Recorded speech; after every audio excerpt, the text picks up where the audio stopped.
네, 하루간 경제 뉴스를 종합하는 시간 경제운입니다. 올해 들어 우리나라가 미국으로 수출하는 규모가 중국으로 수출하는 규모를 넘어섰습니다. 이런 추세로 가면 연간으로도 22년 만에 대미 수출이 대중 수출을 추월할 거란 관측이 나오는데요. 자세한 내용 홍 기자의 뉴스 포인트에서 바로 만나보겠습니다. 지금 자리에 홍경표 기자 나와 있습니다. 안녕하십니까? 안녕하세요. 네, 미국으로의 수출이 중국을 넘어섰다고 하는데 이 중국에 대한 무역 의존도가 줄어들고 있다라고 해석해도 되겠습니까? 네, 맞습니다. 지금까지 우리나라의 최대 수출국은 중국이었는데 이 같은 흐름이 올해부터 바뀔 것으로 전망되고 있습니다.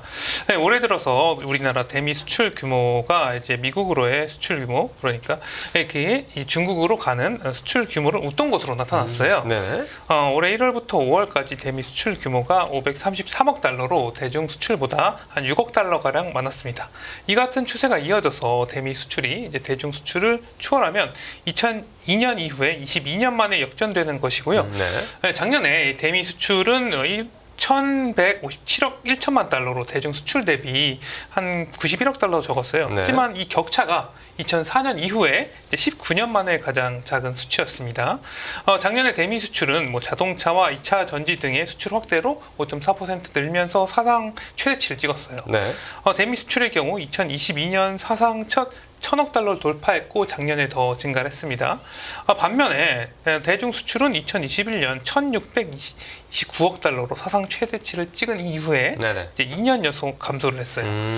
중국의 제조업을 중심으로 한 경기 침체 영향도 있으나 이 미중 패권 경쟁 가운데 있어서 이제 동맹국인 미국 쪽으로 경제가 무게추가 쏠리고 있는 것으로 분석이 되고 있습니다. 근데 이미 대기업들은 이제 작년에 연간으로 미국 수출이 중국 수출을 넘어섰다고요? 맞습니다. 통계를 보면 작년 대기업 대미 수출이 795억 2천만 달러였는데 이게 대중 수출보다 약 32억 달러 많았어요. 대기업의 대미 수출이 대중 수출을 웃돈 것은 이번이 이제 2003년 이후 20년 만입니다. 대기업의 대미 수출은 2016년 이후에 작년까지 7년 연속 증가했어요.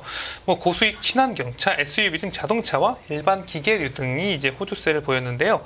반면에 대중 수출은 2021년 1,080억 달러에서 작년 2022년에 1,000억 달러 밑으로 내려갔고 작년에는 800억 달러 밑으로 떨어졌습니다. 중소기업을 보면 아직까지는 대미 수출이 대중 수출보단 이제 많지만 그 격차가 2003년 이후에 20년 만에 가장 작은 수치였어요. 그러니까 올해 1분기만 보면 드디어 중소기업의 대미 수출이 대중 수출을 역전해서 올해는 아마 역전하지 않을까 이런 관측이 좀 높고요. 중소기업의 대미 수출은 화장품, 기타 기계류의 수출이 급증세고 대중 수출은 이 제조업 경기가 부진하면서 합성 수지와 기타 기계류 수출이 감소하기도 했습니다.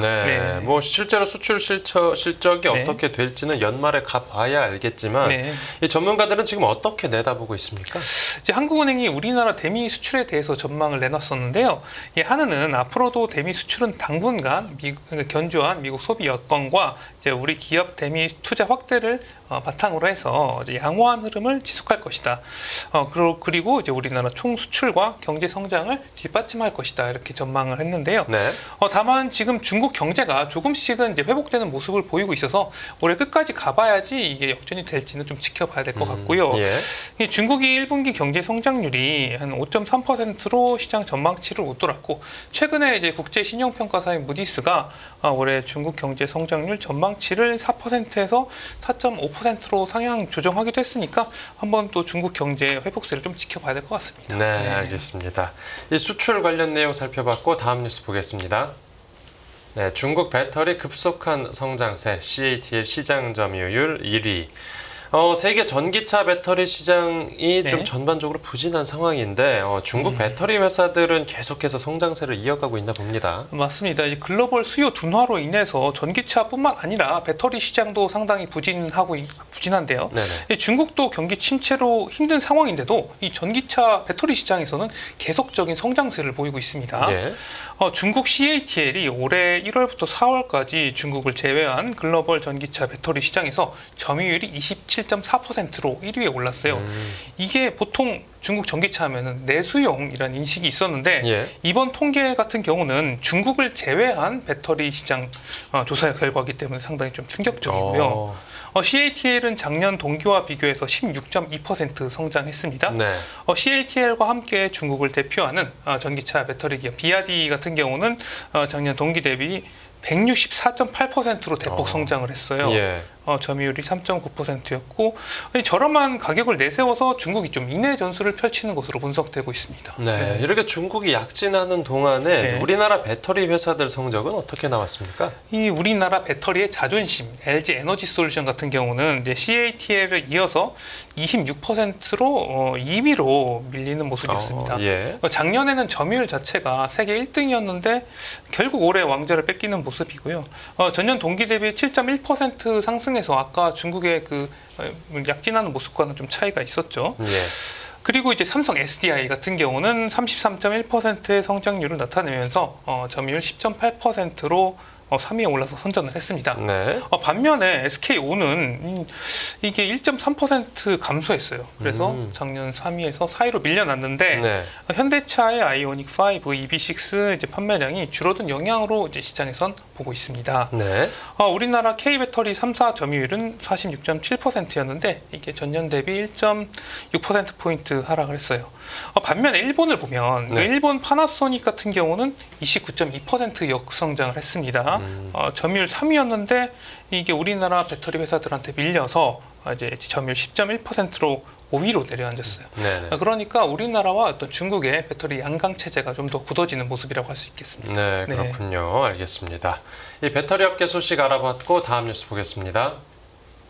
네, 애플 세계 개발자 회의에서 주목해야 할 포인트는 이 애플이 이번 주부터 인공지능 관련 대규모 행사를 여는데 애플의 인공지능 발표로 이 업계 관심이 쏠리고 있다고요. 맞습니다. 그동안 애플이 AI 분야에서는 경쟁자에 좀 뒤처진다 이런 평가를 받아왔는데요. 네. 이에 애플이 이제 AI에서 뭔가 보여주겠다. 이렇게 올해 초부터 예고를 하고 있었습니다. 그것이 이번에 이제 세계 개발자 회의 WWDC에서 발표될 예정입니다. 예. WWDC는 이제 현지 시간으로 10일부터 14일까지 열리는데요. 예. 우리나라 시간으로는 오늘 밤경부터 열리는데 이제 시가총액 1위 빅테크 기업 애플이 어떤 AI 전략을 내놓을지 시장이 상당히 관심을 가지고 있습니다. 예. WWDC는 이제 매년 애플이 열고 이제 개발자와 기술 커뮤니티를 대상으로 새로운 소프트웨어와 이제 기술을 좀 시연하고 발표하는 자리다 이렇게 볼 수 있겠습니다. 네. 일단 월가에서는 새로운 하드웨어, 아이폰을 새로 내놓는다던가 이런 것을 기대하고 있지는 않지만 이제 애플의 생태계 전반에 걸친 운영 체계의 주요 업그레이드가 진행될 것으로 또 예상하고 있습니다. 예. 애플은 이번 행사를 통해서 주요 운영 체계인 iOS 18을 이제 공개할 것으로 예상이 되고 있고요. 새로운 운영 체계를 9월에 출시할 전망입니다. 그리고 이번 행사를 통해서 이제 공개될 AI 기능을 장착한 운영 체계 같은 경우는 역사상 가장 획기적인 업그레이드로 여겨질 것으로 보여요. 그래서 이제 아이폰 교체 수요를 좀 견인할 것으로 기대를 하고 있는데 네. 실제로 어떤 모습일지는 좀 오늘 밤에 지켜봐야 될 것 같습니다. 네. 이 인공지능 폰은 이제 삼성 갤럭시하고 또 경쟁을 하겠죠. 맞습니다. 네, 또 애플 스마트폰인 아이폰의 인공지능 비서로 유명한 그 시리도 이번에 업그레이드를 앞두고 있다고요. 맞습니다. 마이크로소프트, 구글, 오픈 AI가 AI 어시스턴트, 그러니까 AI 비서를 선보인 이후에 모두가 애플도 비슷한 기능을 선보일지 촉각을 곤두세우고 있습니다. 네. 사실 애플에는 AI 비서 역할을 하는 시리라는 게 있었어요. 이미 대중들에게 익숙한데요. 이를 더욱 업그레이드할 것으로 전망이 되고 있습니다. 네. AI가 지원하는 새로운 시리는 이제 애플 앱에 통합돼서 이제 더 구체적인 작업을 수행할 것으로 예상이 되는데요. 예를 들면 사진 편집이라던가 아니면 노트 정리라던가 이메일 삭제 등을 요청할 것으로 이제 관측됩니다. 예. 그리고 챗 GPT를 이모티콘에 도입할 가능성도 제기가 되고 있어요. 네. 그러니까 애플의 그 새로운 운영 체계가 사용자가 특정 상황에 맞는 어떤 이모지를 생성할 수 있는 생성형 AI를 개발 중인 것으로 알려졌습니다. 그러니까 챗 GPT가 어떻게 이모티콘과 결합할지도 상당히 주목할 만한 부분이고요. 네, 흥미롭네요. 알겠습니다. 산업계 소식에 이어서 다음 뉴스 보겠습니다. 네, 이번 주 미국 CPI, FMC 동시 발표 빅 이벤트 릴레이.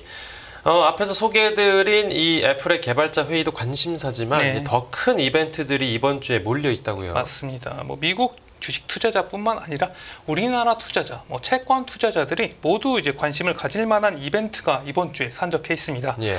미국 금리에 직접적 영향을 주는 미국의 소비자 물가지수 CPI 발표와 미국 연방준비제도의 FOMC, 그러니까 연방공개시장위원회가 이번 주에 열리기 때문인데요. 네네.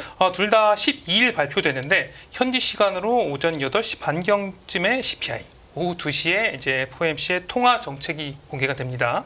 그러니까 우리나라 시간으로는 CPI가 10일 수요일 저녁에, FOMC가 13일 목요일 새벽경에 나온다고 보시면 됩니다. 예. 항상 이 CPI하고 FOMC 이벤트가 있을 경우에는 시장이 상당히 좀 변동성이 커지고 유동치는 모습을 보였었는데 네. 그래서 이번 주 수요일 밤 전까지는 시장에 이제 관망세가 좀 이어질 것으로 예상되고 있습니다. 그리고 네. 이번 주는 이 두 개의 재료가 몰래 동시에 이제 그렇죠. 벌어지는데 네. 먼저 물가 지표부터 살펴보면 좀 어떤 점을 주목해서 봐야 되겠습니까? 이제 미국 CPI에 대해서 시장 예상하기로는 이제 5월 CPI가 전년 동기 대비 3.4% 오르고 전월 대비 0.1% 상승할 것으로 예상됩니다.